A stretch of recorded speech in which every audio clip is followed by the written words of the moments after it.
the first roundtable episode after the Colorado mini retreat and the mini retreat, which was frankly awesome, I have to say. A lot of work as always, but a lot of insight as well. We actually have a few people here who are at that retreat. We also have a few people who are coming to the next retreat or possibly a future retreat as well. So we're just going to chat about the retreats for a bit, I think, or rather, I guess the point of the retreats, because what I always get out of this is what it is that we're doing, because the conversation is almost secondary. It is actually secondary to what's actually happening behind the conversation, which is willingly looking at uncertainty, faith, willingly being able to just sit in not knowing and not panic about it, right? So that way you can see more and more of it. And so that all said, I'm going to pass it over to Andrew, and then we're going to get into the conversation. But welcome, everyone. We are joined by Amanda and Levi, PMAC, Jay, and Tamara, who was actually at a recent retreat as well. So I'm looking forward to everybody's thoughts. Yeah, me as well, but I'll go next. Yeah, it's man, there's a lot. I don't even know where to start, but you're kind of hit the nail on the head with these weeks, the retreats. Like anyone who's been to one knows why it's so difficult to describe it and explain like what's a dualistic unity retreat like. That's a good question. It's kind of what you make of it, what you take out of it, what you do with it, and it's just an opportunity to work through some stuff and have the space to look at some things. And I think the biggest thing I took away from it was just how easy it is, not easy, but just how often we suppress certain things as opposed to look at them.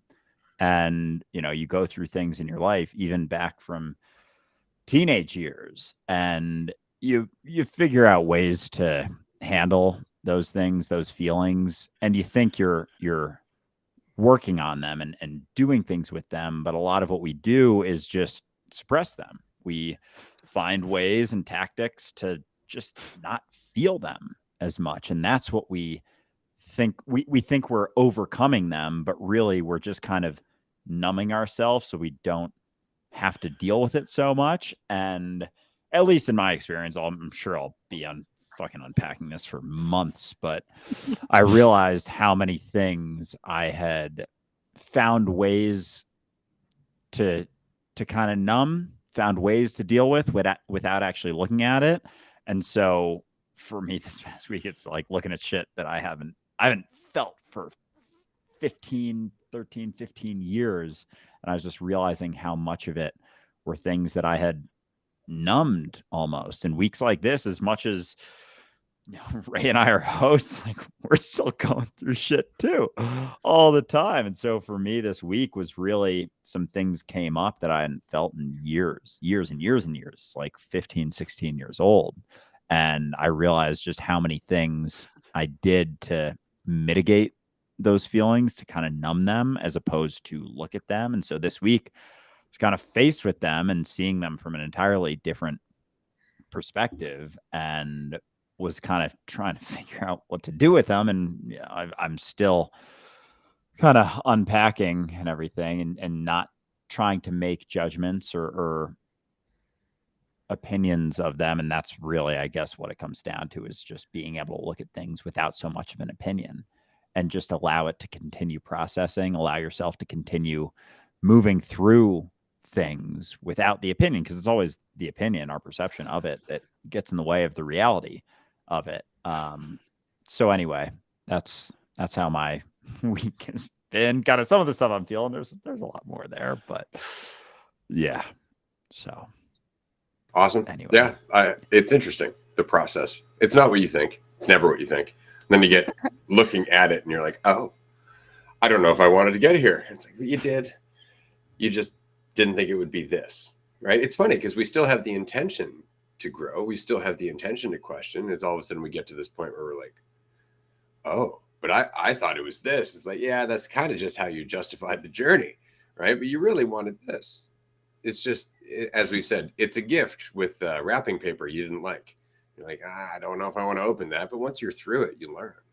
That's the whole point. And so it really is just an exercise in sitting in the uncertainty. And then as you do for long enough, you start to recognize how far back you were developing strategies to deal with uncertainty. And that is the case. We've been doing it for a long time, far longer than we're prepared to accept or even look at half the time. We start this journey and we start dealing with the crap we're dealing with in the last few years. And then 6 months down the road, we're dealing with the stuff we're dealing with within the last 5 years. And then a year later, we're dealing with the stuff we were dealing with as a teenager. And then we keep going deeper and we start dealing with the stuff that we were dealing with as toddlers. Because this narrative that we say, let go of the narrative as truth. We've been building that narrative our entire life because nobody else has been telling us it's not the truth. Everybody else has been telling us invest in that shit, every detail of it. And so we have one thing upon another thing upon another thing, and we don't recognize it. And so as we peel away these layers, all of a sudden we're aware of darker things, and we think that we're backsliding. We think that we're not making progress anymore because it feels darker than we remember it feeling recently. But that's because it felt that dark way back. It felt that harsh way back. When you're 12 years old and you're being judged by somebody, or forced to go into school, or forced to live up to other people's expectations, or forced to perform, or forced to think that you should be something, you don't have the skills, you don't have the context, the wherewithal, the life experience to have any fucking idea why. And so you're traumatized by this thing, and you develop whatever strategy you can, which is usually toxic.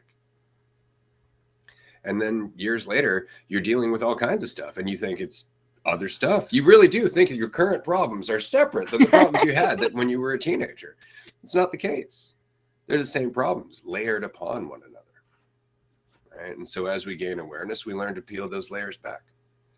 And that's the point, is seeing it and not running from it. Because that's what we learned to do, was run from it, to numb ourselves from the trauma that is this prison planet of a society, instead of dealing with the emotions and recognizing why we're running. It's because we don't think we're enough. And of course we are. Of course we are. It's just another narrative. At the end of the day, the only reason you don't think you're enough is because you're thinking. Period. So that all said, I'm going to pass it over first to Tamara, who I am very happy to see, who has not joined us on a roundtable before, I believe, but I had the pleasure of meeting recently. And so I just wanted to pass it over to Tamara and, I don't know, get her thoughts off the top of her head. I was not prepared for this, right? Gosh. Well, I like to think that I chose the FOMO edition of the retreat, where I come to the beginning of the retreat and then leave while everyone else continues to have fun and enjoy themselves for the rest of the time. And as it turns out, that was actually perfect for me. There was a lot of really important and wonderful and hard and all the things that happened during the retreat. And then when I left, there was a hole. There was a hole, and there was, I was really craving and missing and wanting that. I wanted to be back. I wanted to be with all of you in a really intense way. And somehow that was perfect, because it was this realization that is the pattern there, right? Like you're always craving to have, to hold, to keep, to, and you never can. You'll never do it. And so that was a lot to work through. It was a lot to process, and I'm grateful for all of it. And I'm really glad to be with you all again. Yeah, it was an absolute pleasure. I think one of the things that I enjoyed the most about our conversations was just the recognition of the balance of everything. Like I tend to lean towards laughter, as everybody here well knows. I tend to look towards the absurd, and I choose to laugh at it. But the reason I do that is frankly because I also look at the tragedy of it. I look at the sorrow behind all this. I look at the reality of our experience. You'll notice I'm never shying away from the fact that shit's weird in the world. Things are hard. People are hurting. There's a lot of stuff that you could easily call evil. Absolutely. But that said, you have to take the perspective where you can shoulder all that shit. Like, that's the whole point. Like, if you're looking at it and it's burying you, that's not helping you. But being able to look at it and balance out that weight so you can continue on. Well, now you're continuing on with all of that context. Now you're continuing on with that deeper understanding of how much everybody is dealing with and running from. And a lot of people don't even know how much they're running from. And so it's important to keep that in mind. But this is why it's important. And again, the deeper you go, the more it feels like you're not making progress, because that's part of going into it. Part of the experience of going into the darkness is the experience that there's nothing but the darkness. It's not true, but that's the experience of the darkness. So I'm going to pass this over to Andrew and then Amanda, and then we're going to pass it to everybody else. And the only reason I'm going to pass it to Amanda next is because Amanda was fucking instrumental in this entire week for Dualistic Unity. She was key in terms of organization, of being there for so many guests. She is constantly just a source of inspiration for all of us. And of course, she's always there as an ear if you happen to be going through some shit, which I know Andrew and I have often taken advantage of, because she's so easy to talk to. But I just want to give a huge shout out to Amanda. I know everybody at the retreat this week felt exactly the same. Amanda, thank you so much. Yeah. Thank you, Amanda, so much. You really mean a ton to everything that's going on here. Whatever Dualistic Unity is, you are vital to it. And yeah, I'll pass to you in a second. But Tamara, what you were saying with like leaving and that sort of attachment to a situation or feeling like you don't want to leave it. It's funny because at the retreats, like everyone's very involved, everyone's very attentive to and wholeheartedly in the experience that they're having. And so a lot of times we can think that it's the situation that was the amazing thing. And I'm not saying that our retreats aren't dope, because they are, but the experience that you had at the retreat was being attentive to your experience with a bunch of other people who are being attentive to their experience. And that's always there. Like, that's can be attentive to this experience, can be attentive to any other experience, and just be really involved in the experience that you're having. Like, that's the experience that we're all trying to get to or trying to hold on to. But as soon as we label something as that and try and get back to that, we're missing that experience that we're having in each and every moment. And it's super common. Like, I do that all the time. I think fucking this week I've been like, fuck, I remember when I was clear like a month ago, and I feel like I'm not clear at all, and I don't even know which way is up right now. And we can long for that past experience where we attached that experience or labeled it as being clearer or being more attentive or being more incredible. But that potential is always there, from the end of the spectrum that's incredible to the end of the spectrum that's fucking brutal hell. That potential is always there, depending on how you see it. And it's always that. And with Ray, what you were saying, and just an example, because we chatted earlier today, and I wanted to bring up this example of feeling like you're backsliding or not making progress. This is Ray's example, to give him credit, but with the game Mario Brothers, like, for those who have played it, basically, you go through all these levels and you start out in pretty simple stuff, jumping over shit and like avoiding stuff, but eventually it gets harder and harder and harder till you get to the end and you kind of complete the game, and then it sends you back, and then that's the start of level 2, and it's the same thing as level 1, just everything's a little bit harder, everything moves a little bit more quickly, everything's a little bit tougher to navigate. And that's exactly how I'm feeling.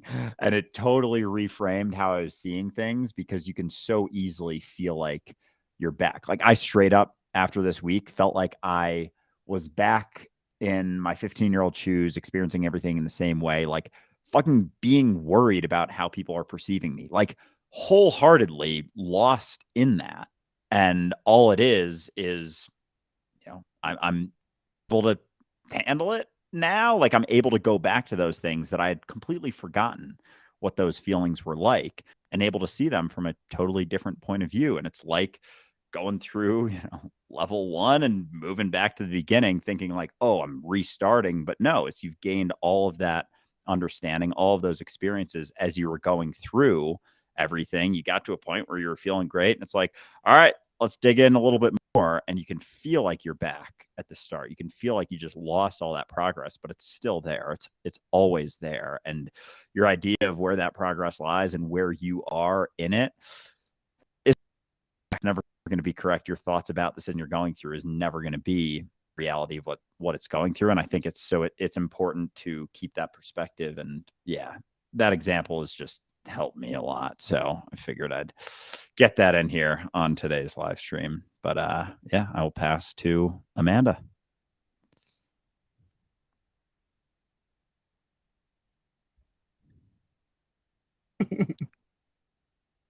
Will it let me?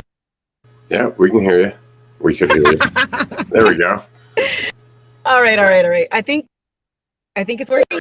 All right. Well, yeah. Thank you so much, guys. I had the most amazing 10 days of my. It meant every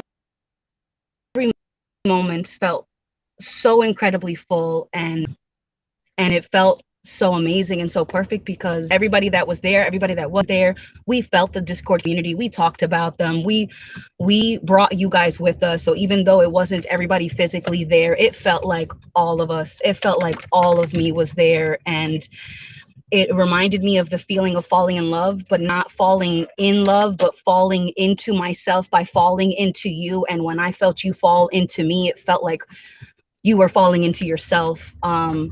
It was incredibly impactful. I've been crying on and off all day today because I just feel so incredibly grateful.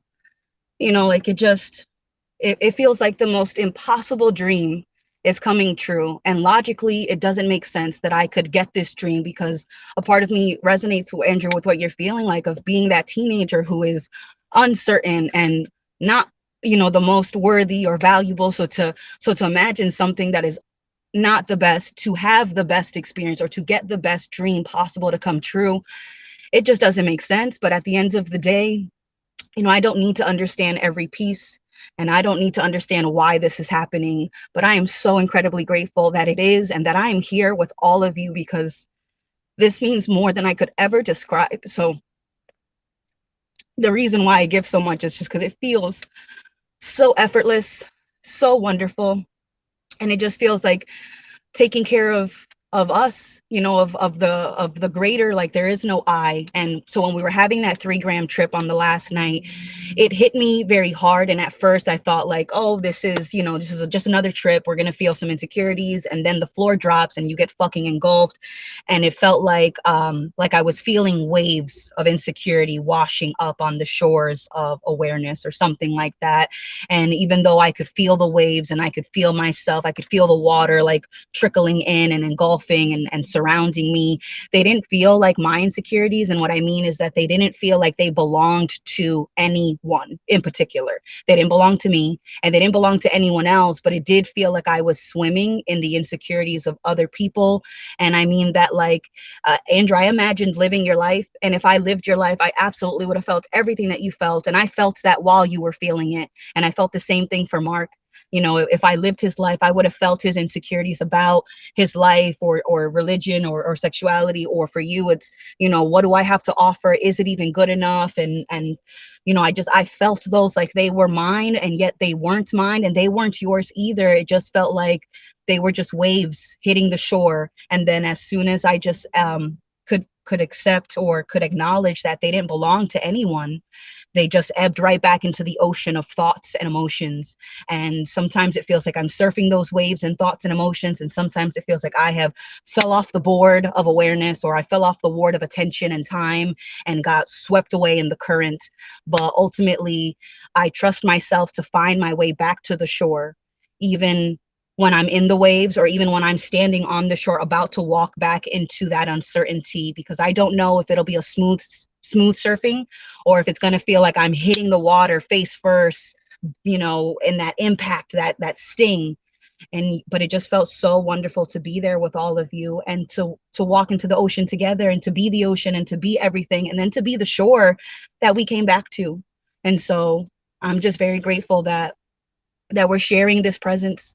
And I could never say how grateful I am for all of you, but I do my best to show you, because you can feel where the action is coming from, and it has nothing to do with proving that you're good enough or that I'm good enough. I'm just doing what feels like we all want. And so every time I would get water for us, or every time I would set up a dinner or a surprise or a snack, it felt like, I'm hungry, we're probably all hungry, why don't we nourish ourselves. And when it felt like someone else, like Tamara, when you were getting the water, it felt like the other end of that spectrum. And I felt like when you were filling my cup, you were filling your cup. And it felt so beautiful to be in that exchange where there wasn't a need to fill a cup. There was just a genuine appreciation for the experience of a filled cup.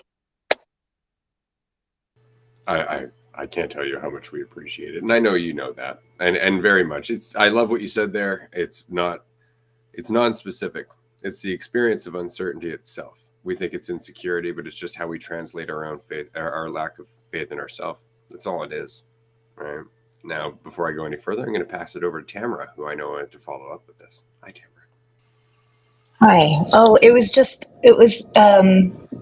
first of all, Amanda, I love you. That needs to be said. It was a while back when, Andrew, you were talking about I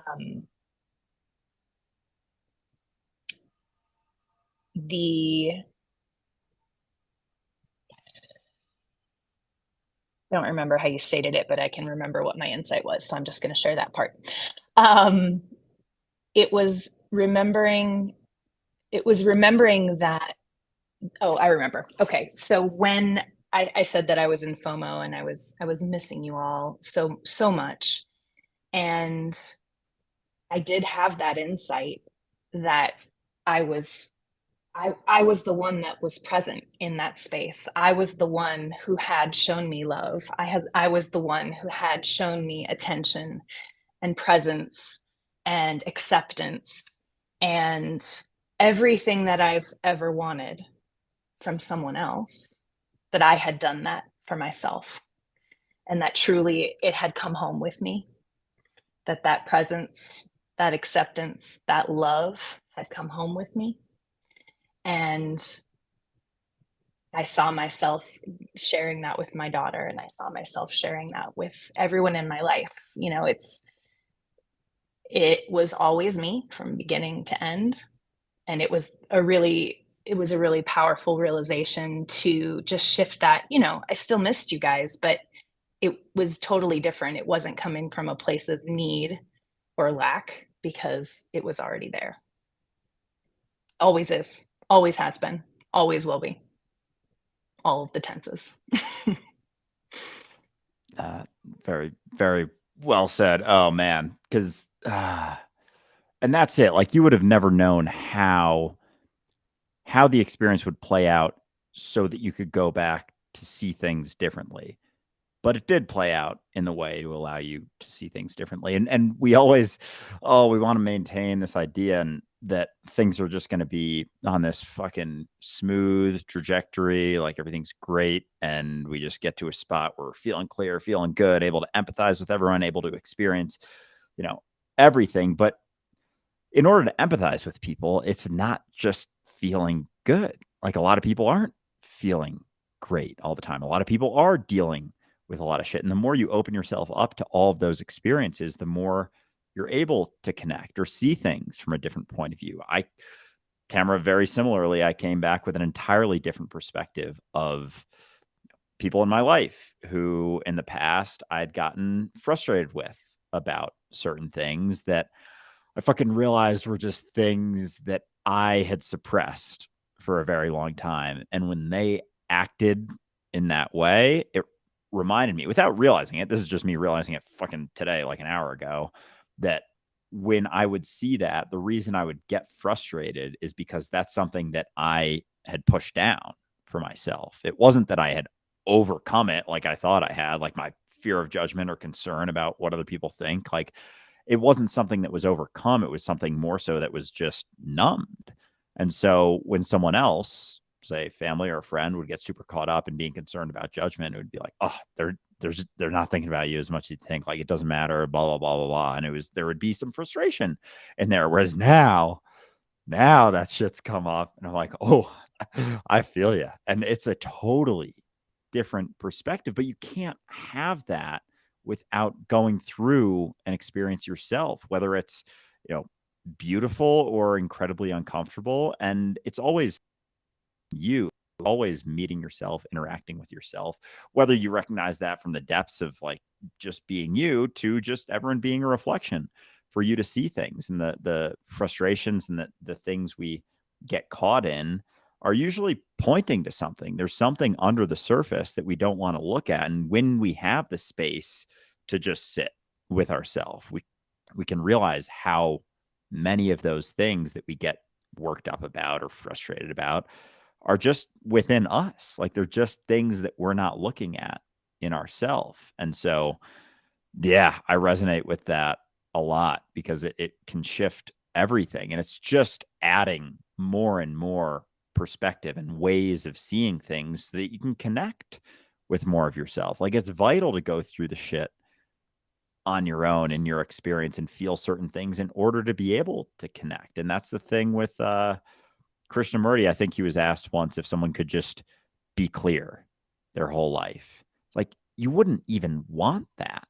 There would be no ability to empathize with people, no ability to connect with people. Like, the shit we've been through is what allows us to connect. The ability to look at it and face it and see it for what it is allows us to see it with everyone else and empathize with everyone we interact with on such a deeper way. Without it, it's like there's very little ability to connect in that way.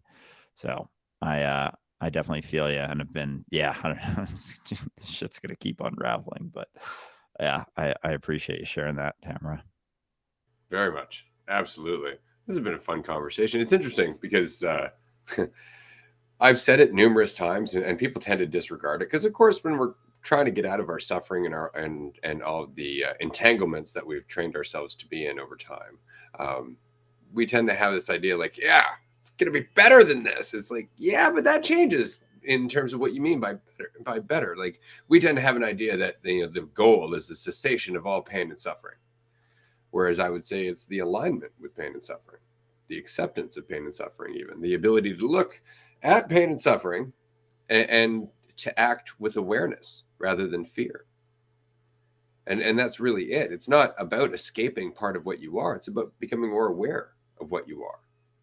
Right. And this is why it's important to go through pain and discomfort. It's important to go back through the memories that you don't like going through, not deliberately, but as a result of where you are in your journey, because it'll happen on its own. You do not need to go and look for your past trauma. It will find you. No worries. As you are going through your journey and you start facing little things like, I'm not going to worry about Jim in accounting judging me anymore. I'm not going to worry about Sally, down at the coffee shop who keeps getting my goddamn order wrong. Just not going to attach to it. I'm going to let it go.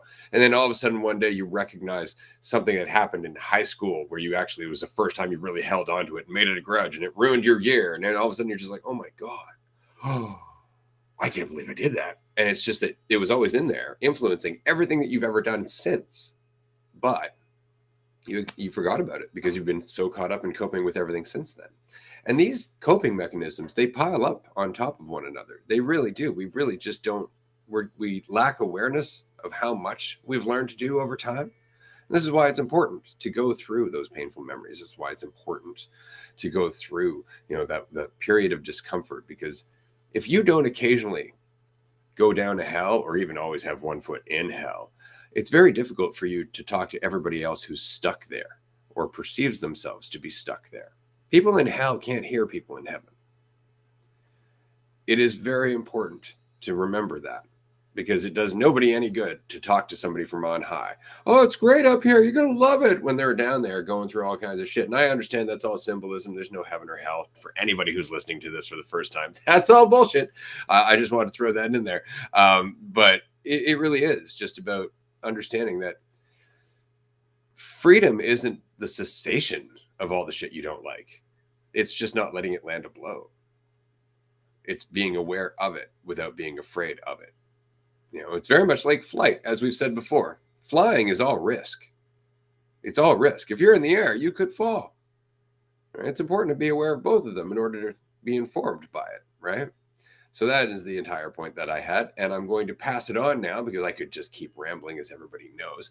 But at the moment, I was wondering if I could pass it over to PMAC. And the reason is because she has been working on in-person groups on her end, which is in New Zealand.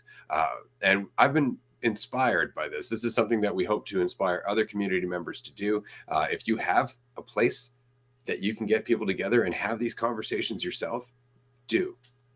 Because it's the point. It really is. Like, these retreats really drive it home. The podcast is fun. The groups are great, especially because we get to interact with one another like this. But to actually be in real time with somebody, to share that space with them, to be able to feel who they are and how they contribute to the experience that you're having, it's a different thing. It goes far deeper than any of the conceptual mumbo jumbo. It really is just about connection. And so if you can host something like that in your town or city, if this is something you're willing to do, let us know. We would love to know what you're doing, and we'll try and promote it if we can. We're working on adding something to our website, which will have a list of groups around the world, just in case you happen to be in the area of one, so you can reach out to connect. So that all said, I am going to pass it over to PMAC, who I have not had the chance to talk to in quite some time. Hi, PMAC. Hello. What did you even just ask me? I'm like, I actually noticed that I didn't ask so you anything much. there, so I just kind of dropped it on you. Went, hi, PMAC. More or less, I guess, being in this group, because you have a lot of passion for all of this. You really do. Like, you volunteer a lot of time. You get in touch with me frequently, and as I said, you're hosting in-person groups. I guess the whole point is that it's not something that you feel you should do. It is something that you very much, I can see very much that it's something that you feel. And I guess I would love to know how that journey has been going for you, because we've been talking for quite some time now, and you just seem to laugh more and more easily all the time. And it's not the result of you memorizing anything. It's not the result of you learning anything by any means. It really is just a result of you just seeming more relaxed. And so I was hoping maybe you'd just tell us a little bit about that journey and why it is you've decided to host in-person groups. Yeah. So, PSA as well, if there are any New Zealanders out there, I am in Auckland at the moment, but I've set a date, and my partner and I are moving down to Christchurch at the end of July. So I'll probably start up a new group in Christchurch. So if there's anybody in Christchurch, get in touch with me somewhere on the Discord. I'm very easy to find around. And if anybody in Auckland wants to like start the group, I have like a really cheap rental in the city, a good deal. So I can just like pass it over to anybody if they want to carry the groups on. I've actually only done, I think, one out of the ones that I've booked in, because work has been super busy, and like I've kind of popped across the road and not sure if like anybody's turned up, because I'm for some reason not getting emails saying when people subscribe to the event. Oh God. So, and it's very symbolic because life has just been like pushing, exactly what you were saying before, Andrew. Like, I've just been kind of like sweeping this stuff under the carpet of like, am I really part of Dualistic Unity? And this is how far the symbolism goes. So in primary school, the group of friends that I had, there was four. There was four of us, and something happened in which made like me just get straight up cut from the group, and they were just like, nope, you're out, it's just going to be us three now. And I basically didn't make friends with anyone until the end of primary school, so like a year and a bit, when I'm like 8. And the girl that in my mind I was like, she must not have liked me, and like this is how I ended up getting cut from the group. Her name was Amanda. So you just had like this big introduction to Amanda at the beginning of like the DU group after you guys have been hanging out together. And I'm just like, this shit is getting like too obvious that I can't ignore it anymore. Like, how can it just be this I don't know, life is funny. It's very witty, I think, if you can see what it's really doing. But when you keep on trying to like sweep it away, it's very frustrating. Yeah, so I really enjoyed the intro, and you got me in all of the right feels to see what is like actually going on, and just allowing it and knowing that there's nothing to worry about and there's nothing to protect. Like, if you're just a dot in the ocean, everything flows through, but as soon as you start like solidifying, then there's like turbulence with, you know, like this like mass that's being produced. So yeah, I'm very glad that you're back, and I really love this. I don't even know what it is, but we've changed. Can everybody see that we've changed? It's just like so much lighter. Exactly. No, this is great. Yeah. I hear it for sure. The that recognition that things can continue popping up, and I had something else and I don't remember what it is. So I'm just going to go with the insight I had before it. With the suppression of things, like a lot of it can be the pushing of it like under your bed, like putting dirty clothes. I used this example last week at the retreat a couple times, but it's like having a dirty room and just pushing all the shit under your bed and like, oh, I have a clean room now. But that stuff under your bed still kind of smells, and it's still impacting your day to day. It's impacting your sleep. It's impacting every time you're in the room and you're doing work, and you kind of forgot about it. You kind of forgot you put a bunch of shit under your bed. And so a lot of this process is pulling that shit out from under your bed and looking at it. And then once you look at it, you know, you can throw it in the fucking laundry, fold it up, put it back in your closet, and there's less shit under your bed.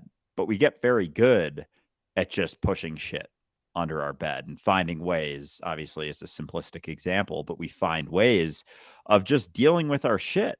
And a lot of it, as Ray was saying before, or maybe yesterday, we figure out ways to deal with it when we're kids, when we're teenagers. PMAC, in your example, when you're 4, when you're a little kid, like that's how we deal with pushing that shit away. Like it sucks. It fucking sucks. And we're like, I just want to feel a little bit better. So we find a way to push it away. And so those strategies were used when we were a kid to do it. And then we just built on top of it. And over enough time, we forgot there was so much fucking shit under the bed.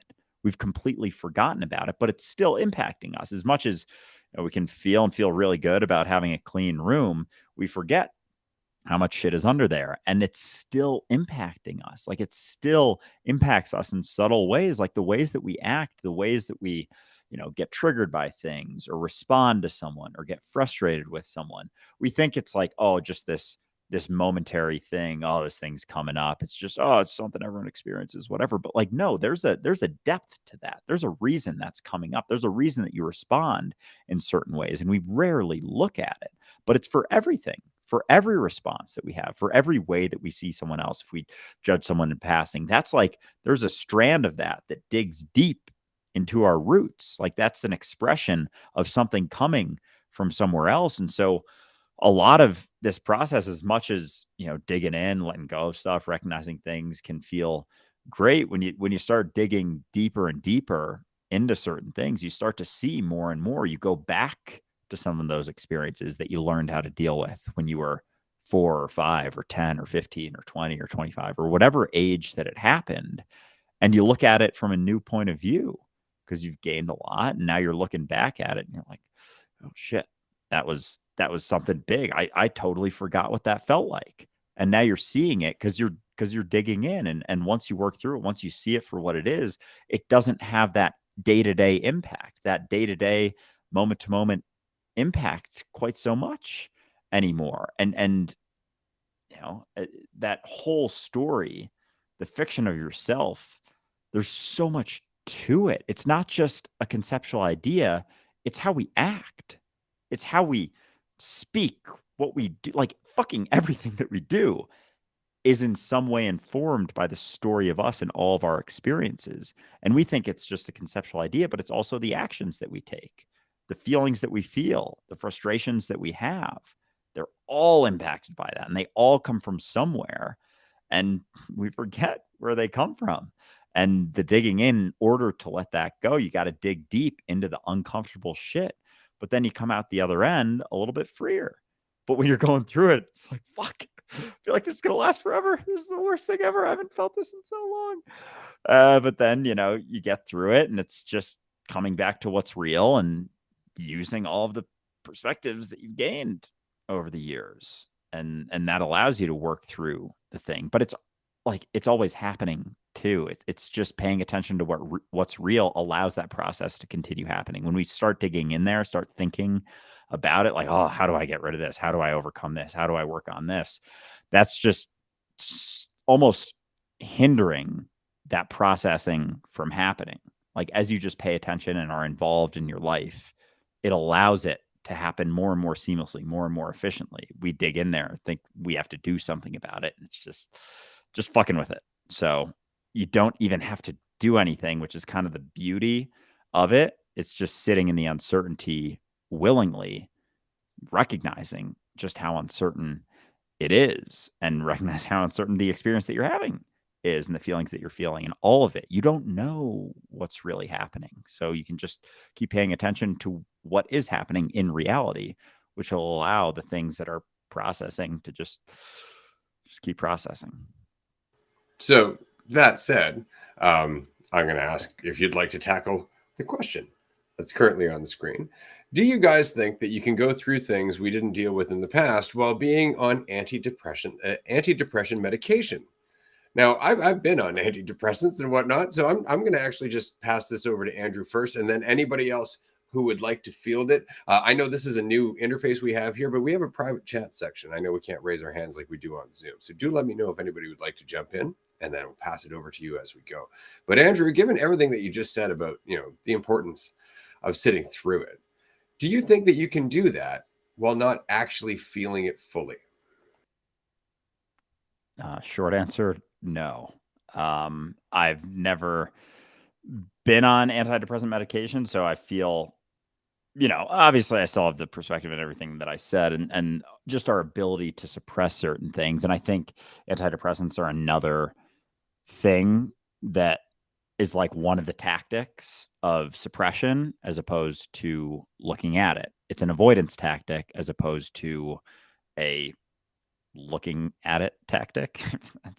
that's the thing. So no, I don't think so. And that's why, something like mushrooms, because a lot of what came up were, there were substances involved and whatnot. And I haven't, it's funny, just the irony, because I was talking to someone the day before. I had back-to-back experiences where I was fucking crying a bunch. And the day before, someone was talking about how most of their experiences on mushrooms were very, very emotional. And it's always like they were always on tears. And I was like, oh yeah, that's not always the case. Like, actually, most of the time mushrooms are a great time. And it was the day before, I just had back-to-back digging into shit. I just like crying so much going through it. But it's that, and that's why those substances are helpful, because they almost force you to look at it as opposed to suppress it. And so I think, long story short, with things like antidepressants, they're another tactic to avoid the pain as opposed to look at where it's coming from. And in order to let it go, you have to look at where it's coming from, which is not comfortable almost ever, but it's vital to being able to let it go and move beyond it. Absolutely. Jay, you have a follow-up thought for this? Hey, yeah, how's it going, everybody? Good. Welcome. Glad you could join us, as always. Thank you. It's good to be here. Y'all enjoyed the retreat? Very much. Looking forward to seeing you. Yeah, Andrew, you're talking about as things come up, kind of uncovering them and being able to look at them and deal with them if you just kind of can be basically just be. And I've been kind of going through that a lot, dealing with some stuff that normally, like looking back, I probably would have handled a whole lot different back in the day. I was looking through some of my old notes, actually. I was opening up my notepad to write down some things to get done today or whatever. I'm looking at my notes, and it's like one of the pages was like 8/122, and it was just happened to be some notes. I was like journaling back then. Notepad I haven't opened up in quite a while, and I remember like back at that time I was getting into DU and stuff like that, and I really thought like I kind of had like arrived, sort of like spiritually, like I don't know. I just thought I kind of like had it figured out. Like the ego, like my ego is dead. The fucking mushrooms just kind of helped me see everything. I really thought I like got it. You know what I mean? And so as I'm looking at these like notes, it's all like derived in self. It's all like I could see like I was kind of in this initially to sort of get somewhere, like to relieve the suffering and stuff like that. And now being that it's just sort of relax, pay attention and be yourself, normal status. That's kind of like how I'm living. And I'm able to sort of see these things that I built up through the traumas over the past and stuff like that. Going back to the initial point too. And it's like, wow. And then you were right. You're like, I've been able to just kind of shed those off. Like once you can kind of look at it without identifying with it, it's like, okay. And then it's gone. And they may come back again, I'm sure. But I just had that direct experience recently looking back at the journal. And another thing too, I recently lost a pet. It was a sudden, unexpected, few days ago. And that's another thing. Just not being able to so much identify with it. Like, I grieved. I went through the process and felt it all, but I didn't feel like there was anything I had to do or anywhere else to be other than just be. And I was still able to be there and present for my life as it was in the present while that is going on too. So like yeah, that and all, like I'm really looking forward to just hanging out with you guys. It's kind of like I don't have any expectations going up into Vermont. Like this is going to be pretty dope, as they say. I'm just looking forward to having a nice time. With that, I'll pass on. Yeah, likewise. I'm really it's the experience of just being together. It's really funny to me because there are a lot of people when they meet me for the first time, they're just like, "Oh." And that's really what it is. That's not what I thought was going to happen. And it's just because you're there, all of a sudden all of your illusions just vanish because I do everything I can to destroy them. I really do. Like I like being weird. I like just talking about shit. I like making jokes that are inappropriate. I love all that shit because it just means that we get to be open with one another. There's no judgment. Right? Just be what you are. And that is the most powerful thing that we can do for anyone ever, including ourselves. Right? It's just, and of course, doing that with yourself means you can do it with others because they are the same thing. In fact, I'm going to pass this over to Andrew, and then I'm thinking about passing it over to Levi shortly. He's just sitting there quietly. I'm going to give him a little bit of a heads up though while I pass it over to Andrew first. Yeah, and it's funny even at the retreats or just any situation that we have, thinking that we know what's best and like what's best for the experience itself, and we get caught in that and trying to be that thing. But the reality is that we don't know what's best for that experience. Like we don't know the best thing for someone to see, especially, there are times where I do my best not to, but like, hosting retreats is a very new experience for me. And I oftentimes feel like, what the fuck am I doing this stuff? But at the same time, it's like, you're still playing your role, whether you know it or not. And sometimes like for this past retreat, I went through a lot of shit came up. And sometimes that could be the thing that someone needs to see. Like if they have an idea of, maybe say they have an idea of Ray being like, fucking Eckhart Tolle, like I did for the first 8 months of the podcast. And then they meet him and they're like, oh, you're not Eckhart Tolle. Eckhart Tolle does not do hot knives in his kitchen. I'm pretty sure. And, say dirty jokes all the time. And for me, sometimes people have an idea that like, I don't deal with as much shit anymore. And so sometimes that's what someone has to see. And like, for me to think that, and there's no way for me to fake that. Like you can't fake going through shit or just tell someone like, oh yeah, I go through shit too. And they're like, oh, sure you do. Like, I don't believe you. And so sometimes that's what someone has to see. And like, here I am getting caught and thinking, oh, I'm, not doing the right thing. Whereas maybe it was exactly the perfect thing. And it's always the case. And we never actually know what the best thing is or what's actually happening or what the overarching situation is. Like, we don't know what's really going on ever. Like, I re-listened to one of our older episodes actually on my car ride. I had like an 8.5 hour car ride yesterday after Denver. Just listening to our episode, it's season 2, episode 4. It's called Cycles Within Cycles. And someone Rainer actually had brought it up that he's re-listened to that a bunch. And someone else commented on the social media post how they had just listened to it. And I was like, all right, I'm going to re-listen to it. And it hit me how many things, because a lot of what we talk about are just from the micro to the macro, how there's so many cycles going on for ourselves, for the situation that we're going through, for a broader scope of our life. And especially when you factor in being fucking everything, there's a lot of cycles happening all the time, and you never really know what's actually going on. It's hilarious that we can think that we know what's actually happening and the situation that we're going through, what it means or what the best case thing is. And so we hold on to that and we fear letting it go, but we never really know. And so I think that's just very important to keep in mind anytime you're going through shit. It's like, I don't know where this is taking me. I don't know what there is, but you're going to get a lot more out of it by paying attention to it as opposed to pushing it away, as opposed to trying to come up with a tactic of avoidance, which is a lot of what we did when we were younger, because we didn't have the wherewithal to understand, oh, there's a lot of shit going on. All you knew was your experience. And you're like, I feel fucking miserable right now. How do I get rid of this? So that's what we did, as opposed to looking at it, being like, oh, it's like, when you're 10, 15 years old, you're not sitting in brutal suffering being like, I wonder what the bigger picture is of this situation. You're like, I need this to stop. So you come up with ways for it to stop. And you get, and a lot of them are detrimental and a lot of them seem fine, but it's still any tactic we use to avoid isn't actually looking at it and being able to look at it and just be like, yeah, something's happening. I'm going to keep paying attention because there's a lot to learn here, but I don't really know what's actually happening. Coming back to the uncertainty, as always, is vital to just being able to continue moving forward and gaining and learning as much as you can along the way. Because in order to learn something from it, you have to be willing to look at it.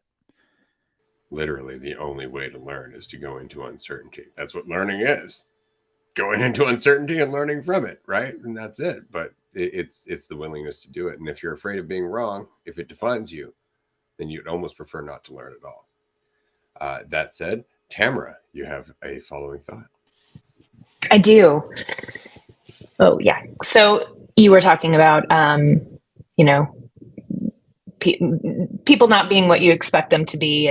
And I feel that. And I also really recognize how I try to manage how others perceive me. In this space here, we don't see each other all that often. We're on the call for maybe an hour or two, and then off we go to our lives. And so we have these little snippets of ideas of who each other are and what we're like and how we move in the world. And then going into, a more sustained period of time where I'm going to be with y'all for a few days, noticing myself trying to be cool, trying to edit, trying to not be so damn controlling, and all these things that I'm trying to tamp myself down and be something that I think will be more likable, approachable, enjoyable, whatever, fill in the blank. And the realization I really had is oh, that was all a really giant waste of time. Because when it came to the end of it, it's oh, everybody can see what you're doing. You can tell when somebody's, and it might even be a subconscious thing that you're picking up. You're not really even noticing that you're noticing, but you can pick up when people are not being themselves, when they're holding back, when they're trying to, get something from you, really is what it is. And so it was just a really good reminder to me of well, some of the ways that, or some of the, the behaviors or whatever that have, we're all dealing with shit. We're all we all have our pattern conditioned behaviors. It's like, this is what it is. Like, here I am, and this is a thing that I do, and let's just be myself and see what happens. What a freeing way to think about it, and definitely not practiced in this yet, but at least I can see it a little bit better. Well said. It's funny how often we'll think that like we're the only one who goes through shit, and like we try and hide everything about us, like all of our insecurities, fears, concerns, and meanwhile, like odds are there's at least a few other people that maybe we're interacting with who feel the exact same way, and we just try and hide that. And when you recognize that like your insecurities are a strength, like that quote that Ray put up, your wounds are where the light enters you, like that's also how we connect. Like it really is how we find deeper connection, because the depths of ourself is the shit that we've been through, and that's the stuff we try to avoid. Meanwhile, it's the thing that connects us all, because it's like, you know, digging down to the root of reality is that everything is you. And so the more you recognize it, the more willing you are to dig into that, because that's where the connection is found. Everyone's stemming from that root. Everyone's stemming when you go deep enough, everyone's stemming from the same root, and we perceive the suffering in different ways and deal with it in different ways, but we're all coming from the same spot, and we're all so much like, our experiences are so much more similar than we realize in a lot of ways too. Like we all go through, we translate it in different ways, sure, and sometimes we don't translate it in different ways. Sometimes we're actually going through something very, very similar to someone else, but just being willing to express that and be honest about it and be open about it and not try to avoid it or act differently because of it, thinking that, oh, I can't act this way or say this thing because, you know, they might see me in a way that I don't think is best for them to see me, when you can't know how they're going to see us anyway. And so just being willing to step into it with all of the insecurities, with all of the discomfort, with everything that we have in us, and continue moving on without the thought of thinking that there's something wrong with it. Just being like, yeah, this is everything that I am. This is what I am. Take it or leave it. If you're not crazy about it, that's okay. I don't need someone else to see me in a specific way. And when you come to terms with that, you're more willing, and, you know, the cycle just kind of bounces back and forth, and it continues on. But yeah, being willing to open yourself up and share everything that you are is a superpower. It really is, because that's what allows for the connection, and everything that everyone wants, you know, the deeper connections are found through that. They're not found through the superficial bullshit and the hiding of ourselves. It's found through being yourself. And when you come across other people willing to do that too, it's like, fuck, that that connection runs deeper than you might imagine. But PMAC, I know you had a hand raised, so I'll pass it over to you.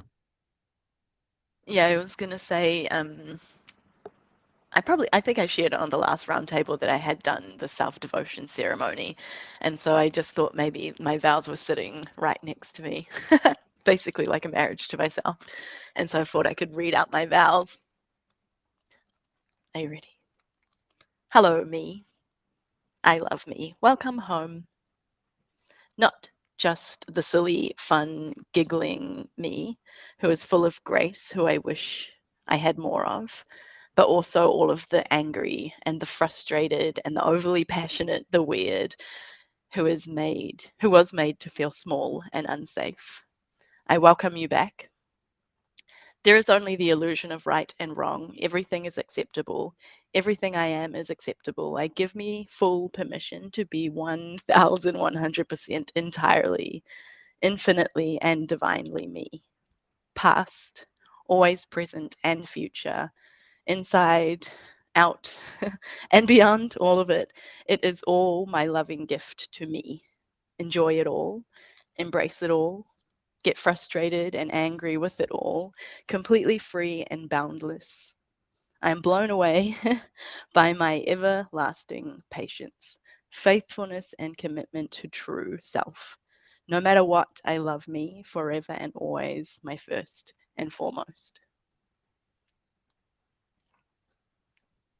That was beautifully said, PMAC. I love it, and that resonates with me a lot, because I think basically until this last week, there's been a big part of me that is sort of looked at only one side of the spectrum, like the recognition that I'm not what I think, that I'm never what I think, and kind of discounted how much of what I've been, like the story of Andrew has continued to impact me. And so there's been like an unwillingness to look at that side and take that perspective, as you just shared, from that, like looking within, as opposed to just recognizing, oh, that's not me. That's not what I am. None of it is me. It's like, it fucking sucks to admit, but there was such a degree of like suppression of that I'm now realizing. And I know that that's a part of it, is going through it. And, you know, I've had a lot of recognitions and whatnot, but there has been a big part of me that has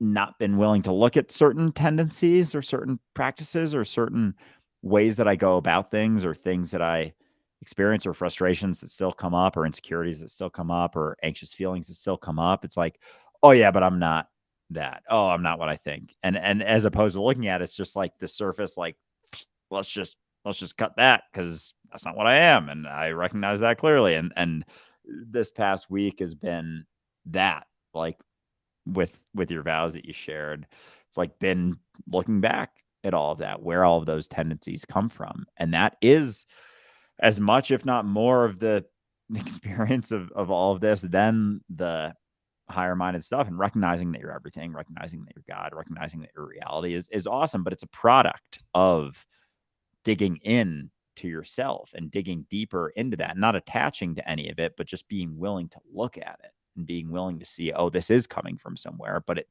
it doesn't mean anything about me. But we can often, and especially in the spiritual world, just kind of jump over those sorts of things and not give any credence to any degree of our tendencies or the story, and just kind of leap over it.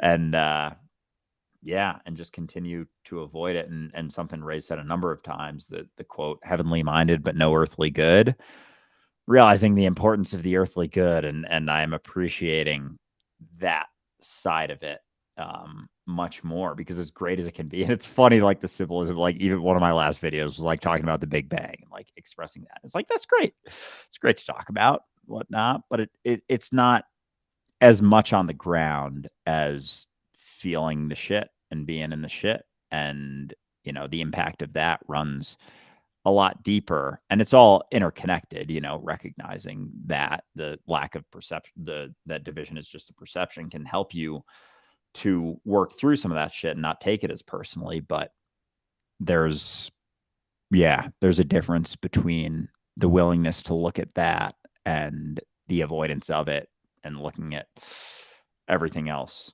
So yeah, I appreciate you sharing that, PMAC, though.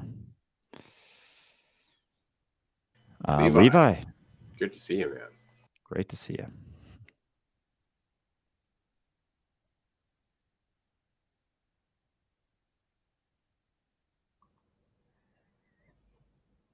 Apologies, Levi. That was my fault. No, that's okay. But yeah, you can hear me now.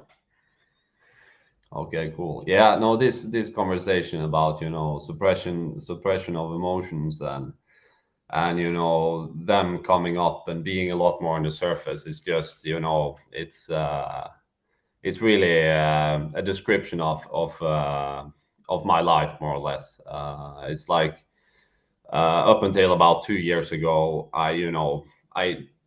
there was very little emotions in either direction. You know, I could like laugh when I was drunk and stuff, and you know, tell my friends I love them when I'm super drunk, and you know, but that I was just so disconnected. It was unbelievable.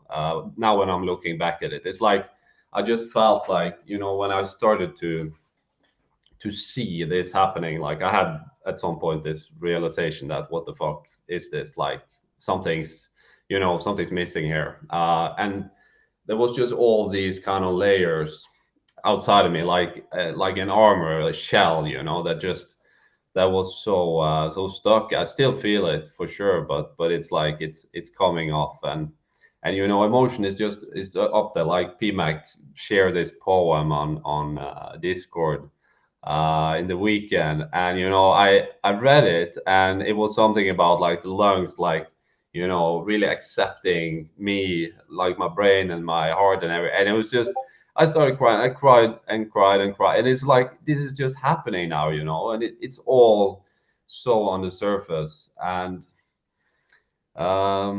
yeah, it's I'm not sure exactly where I'm going with this, but it is super interesting. But it's like yeah, it is like there's a lot of it's quite uncomfortable, I must say. But I'm also, we're talking about, I am feeling a lot more of the good stuff as well.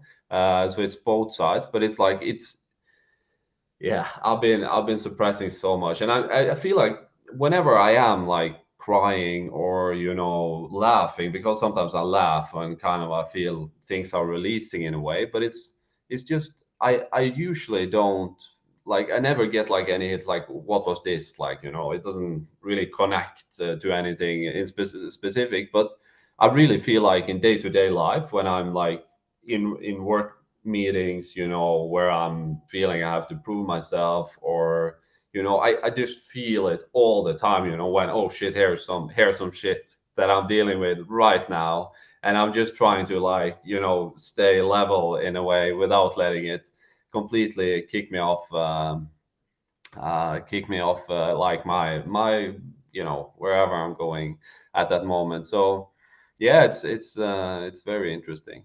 uh, That's a good way yeah. of putting it. It's something we said in a group recently, was something along the lines of, it really is important to not fear your worst moments, to not fear those states where you're going to get knocked off balance. You get a sensitivity for it, but at the same time, like, getting knocked off balance can be kind of informative, right? So you start to recognize, like, right, here I am, going to process this, but we don't recognize that that's actually what we are. It's just intelligence. Like, we go into a situation where, like, this is a problem, shit, I'm screwed, instead of this is a problem and I'm obviously already working on it if I just let it happen. And that's what we do. We do it all the time. Somebody was asking here, why do you think we sorry, I'm just going to bring it up here on the screen. Okay. Why do you think we use so many ways to avoid our problems instead of actually dealing with them? Well, the fact is that they're not problems. I mean, we perceive them to be problems, and then we perceive ourselves through whatever image we have. And if we don't have any faith in that image, then it's a problem. Otherwise, it's just something to deal with. Andrew?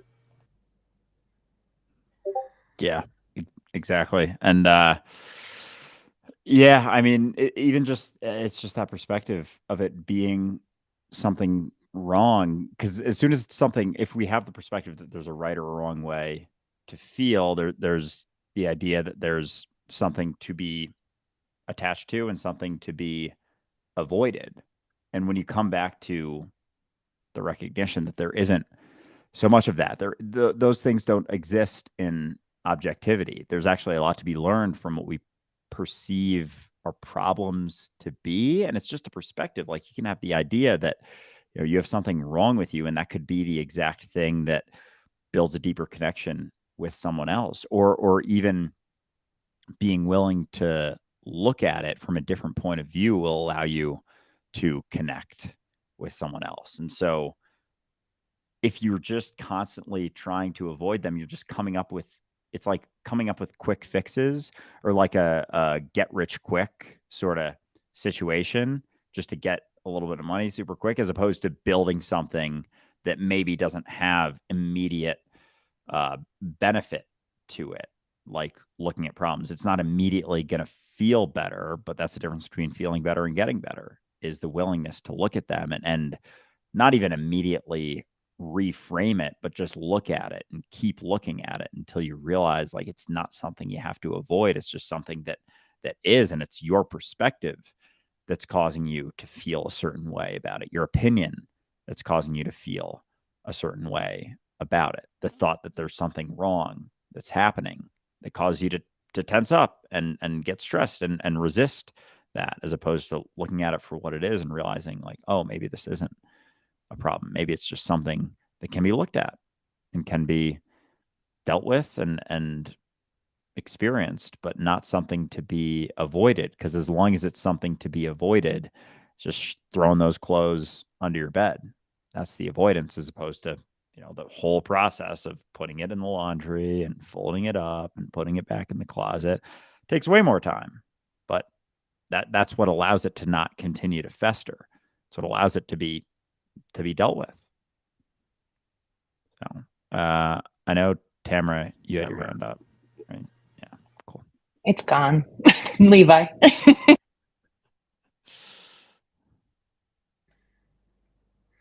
Yeah, I was just being in these situations where you kind of most people know the situations that are stressful for them somehow. So it kind of I try to like not shy away from those situations, and I kind of embrace them and try to get in those uncomfortable situations quite often. And of course, I feel a lot, and I'm sure there is a lot of resistance going on, like under the surface, like when I do that, and I'm sure is getting better. But my question is in terms of energy and fatigue, because I feel like when I put in like 1 to 2 meetings a day with customers, for example, and I am parched like by the end of those meetings.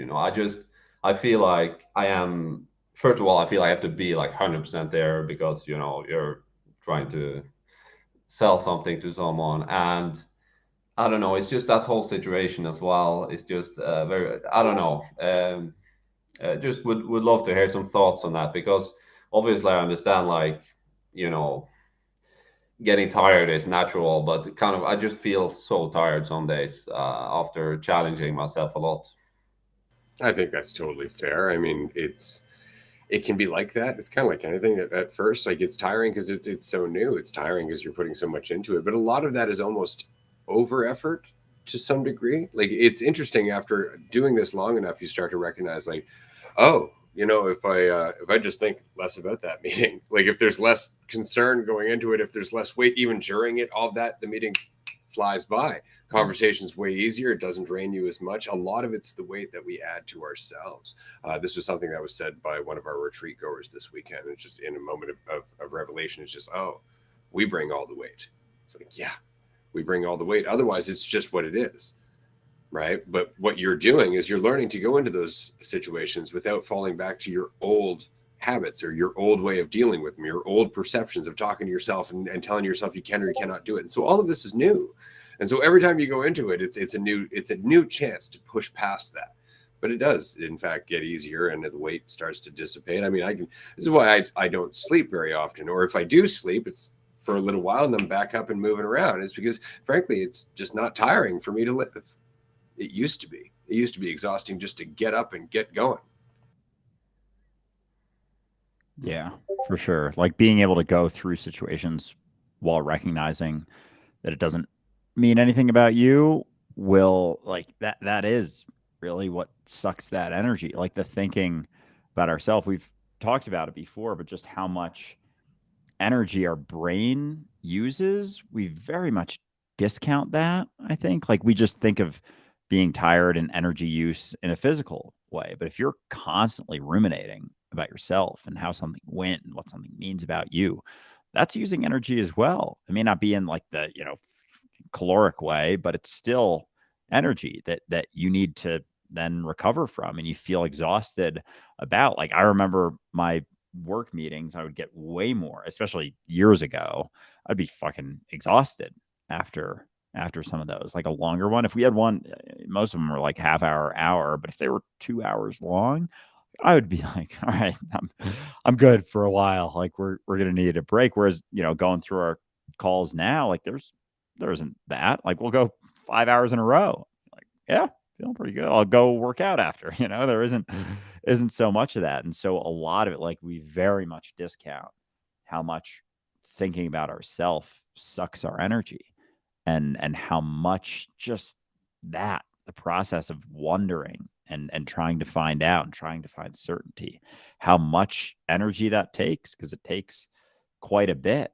And it's a balance, because if you're going through work things, it's like you want things maybe to work in a certain way, but it doesn't have to be you don't have to take it to the extreme of thinking that all of it means something about you. And usually the more you can focus on what's happening, the more you're paying attention, the better things tend to work out. Because when you're caught thinking about yourself, you're not paying attention. You can't simultaneously be caught in yourself thinking about how you're doing and paying attention to the situation. And then you miss things that you would have caught if you hadn't been thinking about yourself so much. So as much as you can go into a situation being like, I hope this goes in a certain way, in order for it to go in the way that you want, the best way for you to do that is to not be so concerned about what it's going to mean about you. And it's obviously easier said than done, but that process will certainly help not only allow the situation to go in a more seamless way, but also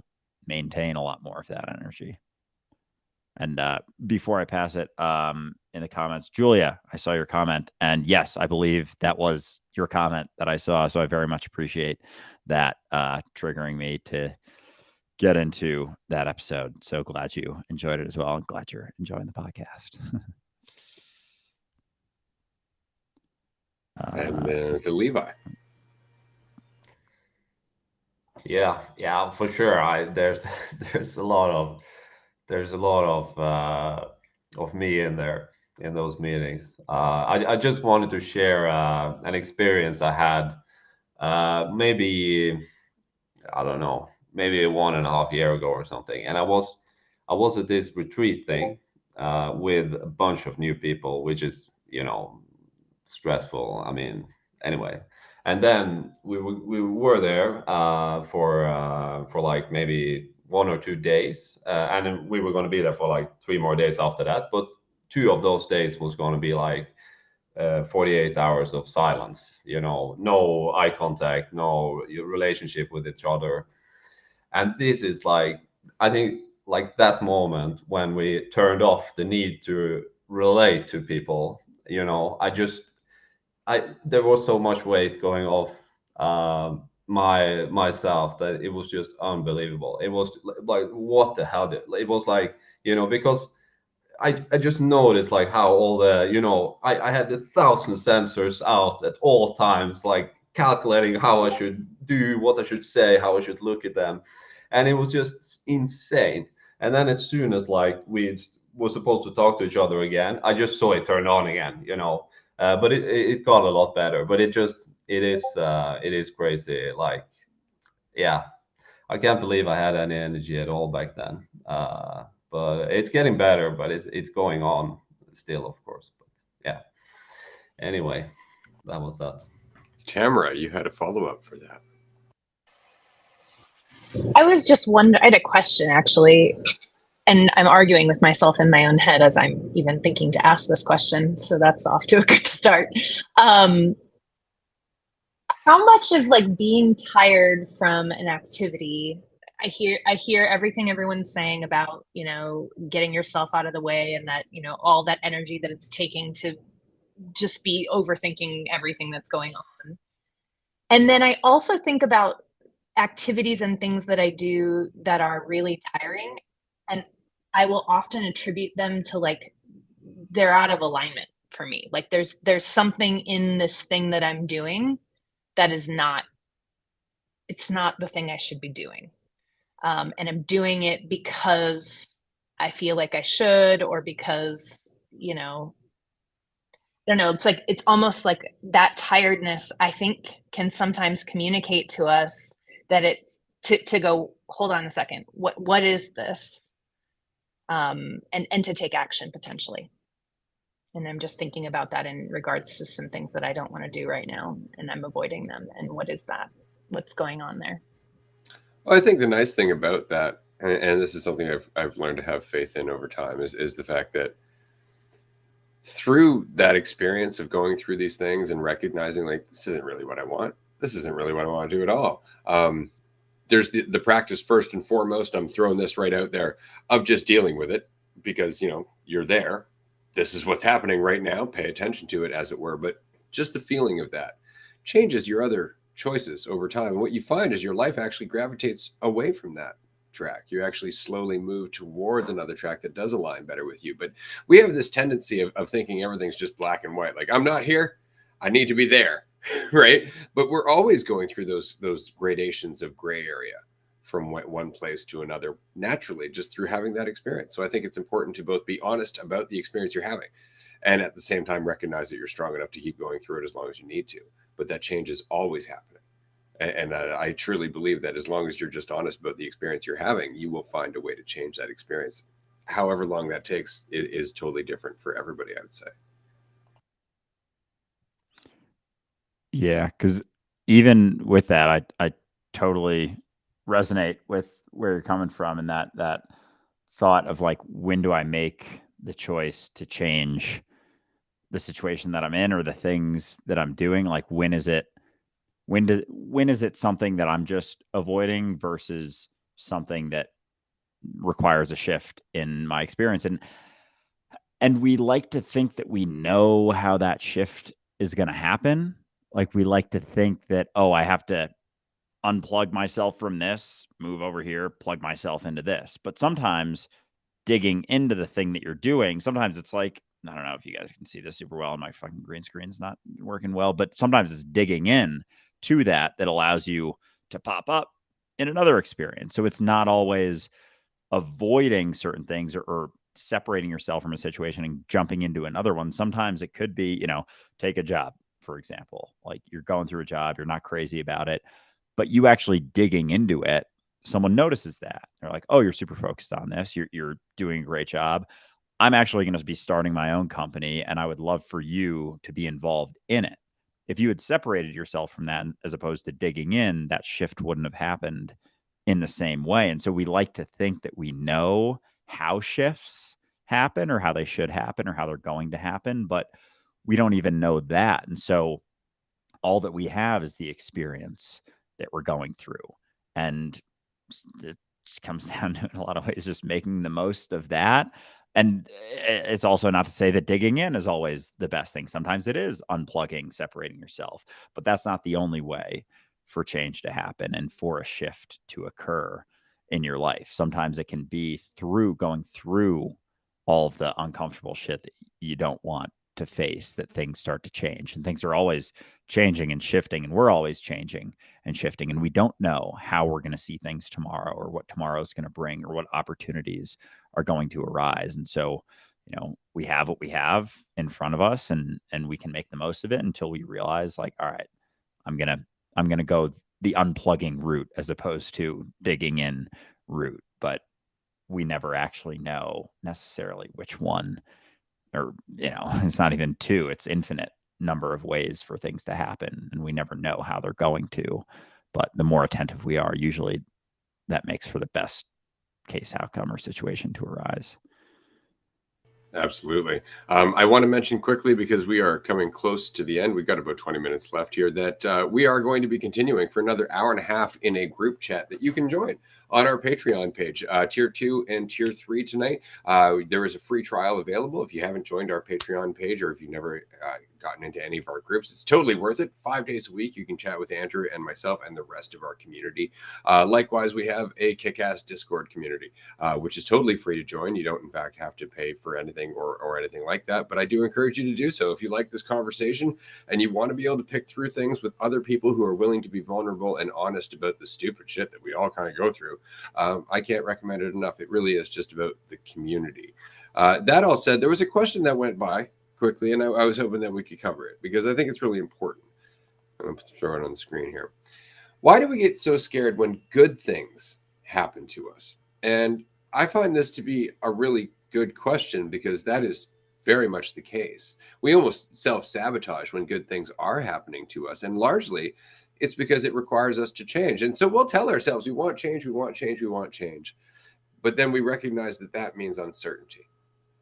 That means that we actually have to go into a situation that is risk and have faith in ourselves. And so often it's the idea of becoming someone else that scares us from those good things.